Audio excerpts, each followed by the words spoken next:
But we start with the retirement of Justice David Souter from the Supreme Court of the United States.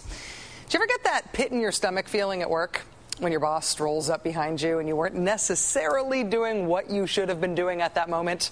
Today that happened to White House Press Secretary Robert Gibbs during the daily White House press briefing. We could see this again in the fall, in the beginning of flu season.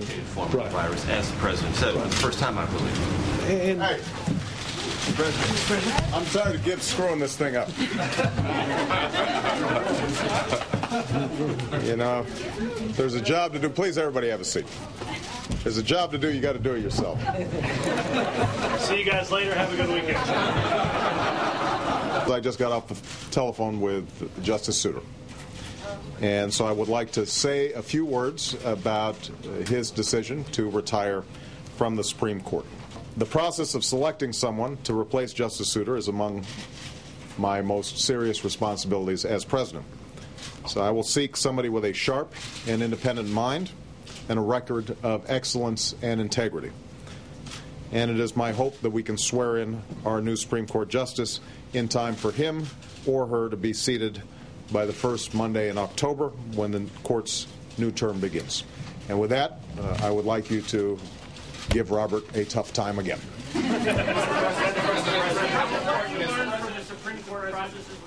Now that it is official that Supreme Court Justice David Souter is retiring this year, there are two sort of exciting storylines to follow in Washington.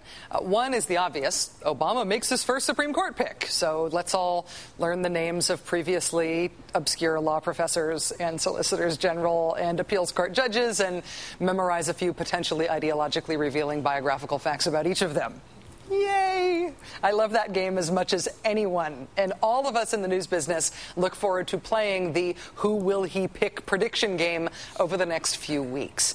But this year there is another, perhaps equally exciting storyline that we will all be following at the same time. Namely, will the process of putting a new justice on the Supreme Court help the conservative movement find a reason to live? Fighting about judicial nominees is a place that is very familiar territory to them. This is back to their basics. This is like direct mail. This is talk radio. This is raising money and raising your own profile by making previously respected legal professionals look like threats to the very fabric of the nation. This is something that the conservative movement absolutely is geared up to do and knows how to do.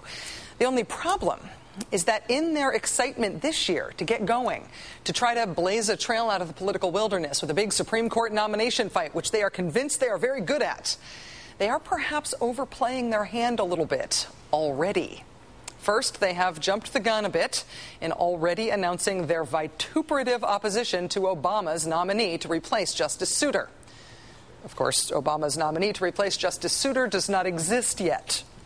Ed Whelan of the Conservative Ethics and Public Policy Center told the Associated Press, quote, Obama's own record and rhetoric make clear that he will seek left-wing judicial activists who will indulge their passions, not justices who will make their rulings with dispassion. He hasn't even picked anyone yet, and you already know the imaginary nominee is an over-emotional left-wing judicial activist? Mr. Whelan also says that Justice Souter has been a terrible justice, and Obama's choice to replace him is likely to be, quote, even worse. The spokesperson for the Conservative Judicial Confirmation Network, see, they have a permanent one. That's how much they love fighting about judicial confirmations. The Judicial Confirmation Network spokesperson Wendy Long released a statement today saying that Obama has, quote, made lawlessness an explicit standard for Supreme Court justices. Really? Obama specifically wants justices who are lawless? Wendy Long arrives at the Obama wants lawless judges thesis on the basis of then-candidate Obama's statement that he's looking for a justice who will consult his or her deepest values when making decisions. Lawless. Obama's opponents may also be overplaying their hands by not checking their own record of past statements about Supreme Court nominees to make sure that they are not now committing rank, hilarious, inadvertent hypocrisy. For example, here's what Arizona Republican Senator John Kyle said about the idea of filibustering a judicial nominee back in 2005. He said, quote, in the last 2 years, Democrats have begun to use this filibuster. It's never been the case until the last 2 years that a minority could dictate dictate to the majority what they could do.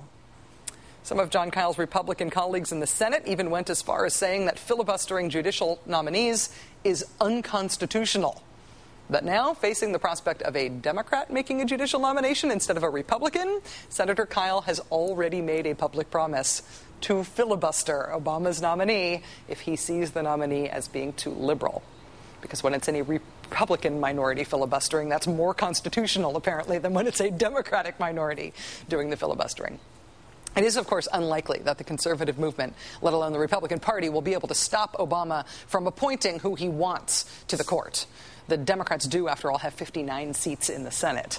But will conservatives be able to use the nomination process to rile up and reunite the fractured conservative base? Joining us now is MSNBC political analyst Craig Crawford. He's also a columnist for CQPolitics.com. Craig, thanks very much for joining us tonight. The intersection of politics and law. It's one of my favorite places. Well, it's really a favorite place for conservative groups. I mean, am I right in sensing that conservative interest groups, really conservative members of Congress, are very excited about this? They see this as a potential path out of the wilderness? The Supreme Court has been a whipping post for the conservative movement, really going all the way back to Earl Warren, I believe, in those days, with the rights for criminal suspects expanding in his court, and Richard Nixon campaigning against the Earl Warren court, busing desegregation, another example in those days, something that fired him up. And ever since, I think conservatives in general, at the grassroots level, broadly, have been more focused, more energized by Supreme Court issues than some of the broad grassroots support for the liberal side. Is the potential benefit here for them not necessarily contingent on them actually stopping an Obama nominee, but just in terms of them energizing their base, replenishing their fundraising coffers, giving themselves sort of an organizing point? It's a moneymaker. Yeah. Win or lose, it's a moneymaker. It has been for both sides. It's great for fundraising direct mail and for getting your side whipped up, getting the talk radio folks on the conservative side into the crusade. And it's not always about winning. And in this case, Rachel, it sort of doesn't matter to them if Obama gets a liberal or someone as liberal as they perceive Souter, because that's not going to change the makeup of the court. When there's when a conservative leaves and he has an opportunity to appoint a liberal, their agenda will be more at stake. Craig, in terms of the political common wisdom on nominees, we're already seeing signs of this argument that Obama can't pick a liberal because that would cost him the goodwill of Republicans in Washington, as if he's got that now, right? I wonder if you see that there is, or if you think that there is, a sort of a double standard for the two parties here. I mean, because the political common wisdom about Bush was that he would have to pick a very conservative nominee, and now the political common wisdom about Obama, it seems like it's turning out to be, he has to pick a conservative nominee too.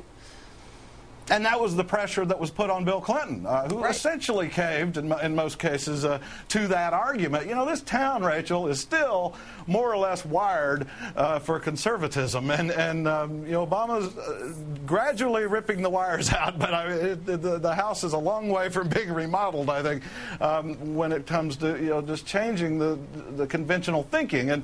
And so we've been so used to moderates and conservatives on the court that we now call moderates liberals, because that's the closest they come on the court. And I think this is an opportunity for Obama to, he can get someone through he wants. The thing is, if he puts a moderate up there that liberals and his voting base don't get excited about, that could actually give the conservatives the running room and to dominate the debate. So if they're going to oppose anybody he picks anyway, why not go with his gut and somebody who believes in the privacy rights and the individual rights, a truly liberal justice? We really haven't had one in a long time. If they're going to fight anyway, give them a good fight. In terms of the way that the Republicans are going to fight, and I absolutely take your point that they're going to fight no matter what, I think that was borne out today by the fact that you got all these statements of opposition to nominees that don't exist yet, which I thought was pretty funny. But do you think that there's an extent to which their tactics, these permanent organizations they've got around judicial confirmations, these sort of 1980s-esque tactics that they've got, is there a chance that they're not going to work as well in today's Washington, that politics have changed enough that it'll sort of sap some of the strength of those tactics? They never pass up an opportunity to live in the past, Rachel. And this isn't like call 1-800 for those greatest hits compilation records from the 1980s. This goes back to Robert Bork, that fight. And if they're going to do this, like I say, give them the fight of their life, somebody they can really get angry about. In fact, if I were Obama, considering there's no age requirement for under the Constitution for the Supreme Court, find a really smart high school student out there who's from the left, so that person can make a whole career and a life on the Supreme Court. Greg Crawford, I can see this on the blogs tonight. Crawford recommends 17-year-old for Supreme Court. That's going to be great. Oh, get them at birth. Get them at birth. Raise them on the court. Maybe get some points with the pro-life crowd. Yeah, MSNBC political analyst, columnist for CQPolitics.com. Craig, have a great weekend. Thanks for your time tonight. Yeah, good to be here.